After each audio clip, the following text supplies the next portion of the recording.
Hey guys, welcome to book review number 18. On this episode, as promised, I'm going to be covering another book on Tibet. There's also another book on the Sangbo Gorge in Tibet, just like The Siege of Shangri-La, which was the last book. This book is called The Last River by Todd Balf.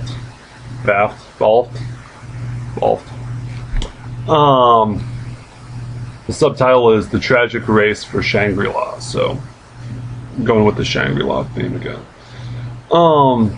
This book specifically focuses on the whitewater rafting trip, specifically the first, it wasn't the, no, I believe it was not the first attempted, but the second attempted whitewater rafting trip on the Sangbo Gorge, on the river Sangbo, through the Pamenko region of Tibet.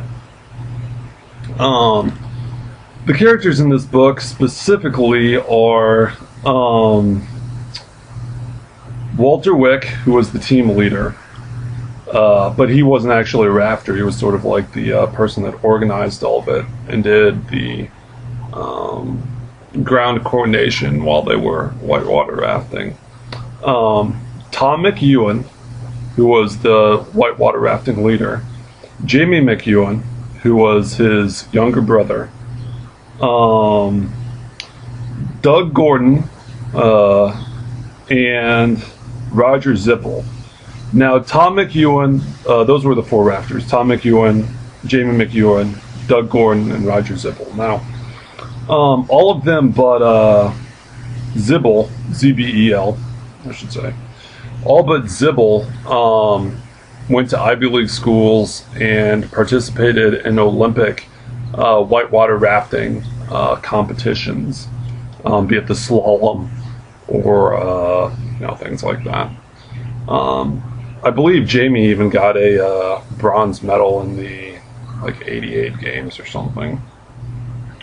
So, this Roger Zippel, although he didn't participate in the Olympics and he wasn't part of the Ivy League kayaking programs, he was a 20-year veteran of whitewater rafting company in the Appalachians. So he was sort of while not with the prestige of the other three, certainly very, very experienced and knew what he was doing. But anyway, despite the whatever experience these four players had, along with Walter Wick on the ground, the Sangbo Gorge is pretty much, or the Sangbo River through the Sangbo Gorge is pretty much an impossible river to raft. Added to this fact that they went in, I believe, August, which was right after the summer monsoon season, so water was at its near peak. To give you an idea of how crazy this was, the river at that time was the volume flow, which is the way to figure that out is the total amount of water going through the gorge in a set period of time. So it's not just how big the river is, but the actual downflow was at a pace, because we're looking at pace here, not just volume. At a pace, just the total amount of water flowing through the gorge in an X period of time was 6 times what flows through the Grand Canyon at its peak stage. So probably pretty much the largest whitewater river of that volume and of that magnitude on Earth. So what they quickly found out is that really what they would have to do is do very short chunks of kayaking and large chunks of portaging their boats downriver, or carrying them downriver. Now, added to this fact that the gorge or the walls along the Sangbo are the largest on Earth. So they were tracking essentially, when they weren't running this river that was insanely rapid, they were having to hike like 1,000 meters up and 1,000 meters down these cliff faces on very narrow tracks with their boats to get to the next area. Yeah, I mean, I guess this book had quite a bit of stuff about these people's past experiences, which I kind of mentioned. That's sort of the setup to the book, and kind of the history of large whitewater rafting, which really didn't, or whitewater kayaking, which really didn't even become a sport until the mid-70s, but just because of its competitive nature, it kind of took off from a very amateur thing until the mid-80s, and I mean even today, but in the mid-80s, when some of the most impossible rivers on Earth were being run, you know, be it through the Rocky Mountains in Mexico, or you know, British Columbia, or the Himalayas. People were just looking for more and more extreme challenges, and I guess this would be considered like the ultimate challenge. But like I said, they really couldn't swim all that much, and you can kind of see through the course of the book how that disappointment kind of feeds on them a little bit.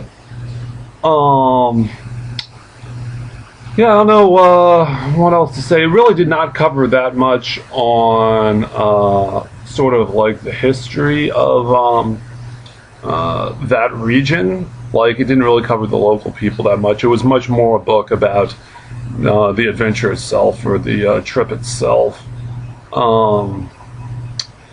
Which I felt like, I don't know, I mean, I felt like there was definitely a sense of adventure there, but because it didn't give much context for the totality of the place, it just felt like, you know, even though the Sangbo Gorge is very big, it could have been that size river put anywhere on Earth,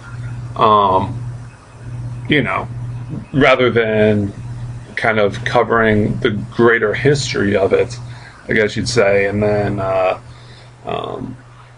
kind of putting that in context of the boat trip. It was more just about the boat trip, and also at times it read a lot like a diary or like a log. But then again, you know, when these people are running the rapids that they're running, or they're running the gorges that they're running, you don't really need much more than that. I mean, it is pretty adventurous. They did mention some of the places they went, such as P, Gala, which were the first, the two big towns before the gorge, or like when it was starting to open up. Then sort of the monastery that's almost at the base of the gorge, or the deepest point of the gorge, between the two mountains. I've stated this previously, but this river cuts between a 25,000 foot peak and a 24,000 foot peak at an elevation of about 9,000 feet, or 10,000 feet.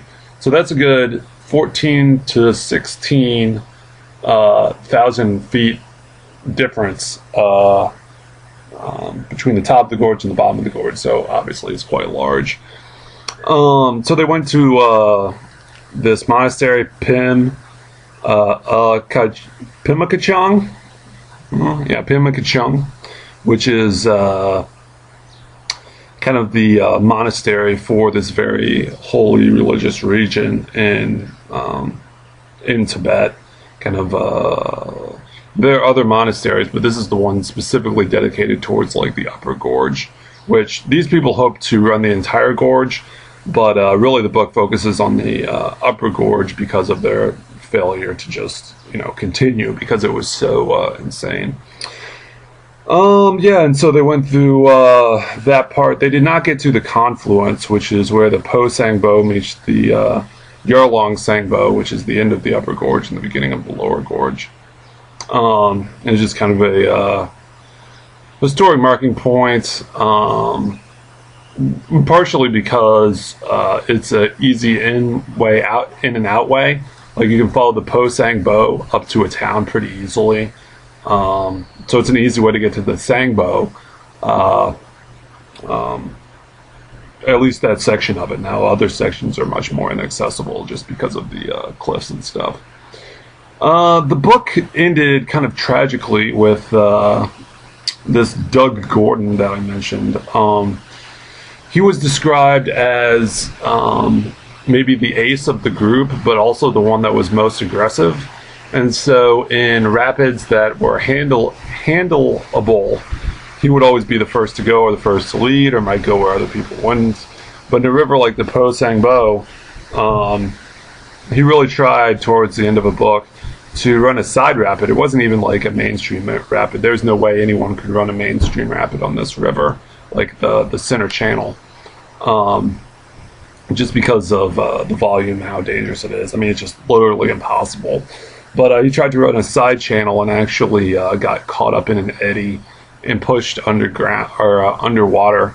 Actually, first he was flipped over, and he tried to flip back over so that he could paddle out, but was not able to paddle out fast enough, partially because his boat was weighed down because they had so much stuff in it. So he was not able to flip his boat over, got caught in an eddy, or a black pool or cauldron, or what I think they're called, a cauldron, pushed under the water because the water kind of comes over a rock and then pushes you under, and unfortunately died. And they never found his remains. It was either pushed downriver or maybe trapped under a rock under the river. But anyway, at that point, the people on the expedition pretty much just said, we need to end this. We were barely running this river to begin with. Even if we did make it further, we really wouldn't be running most of the river. We'd be running very tiny chunks of it while portaging our equipment. And the death really just put that in focus and said it's time to let go. So it took them about a week. They had trouble with their porters getting out. The porters gave them trouble the entire trip, just with prices and all that stuff, because they just knew, like, this river rafting thing was going to be highly dangerous, and they didn't really have the main crew, the white people, essentially had very few options in hiring porters that were willing to run this. So there were constant rebellions and demands for higher pay and stuff like that.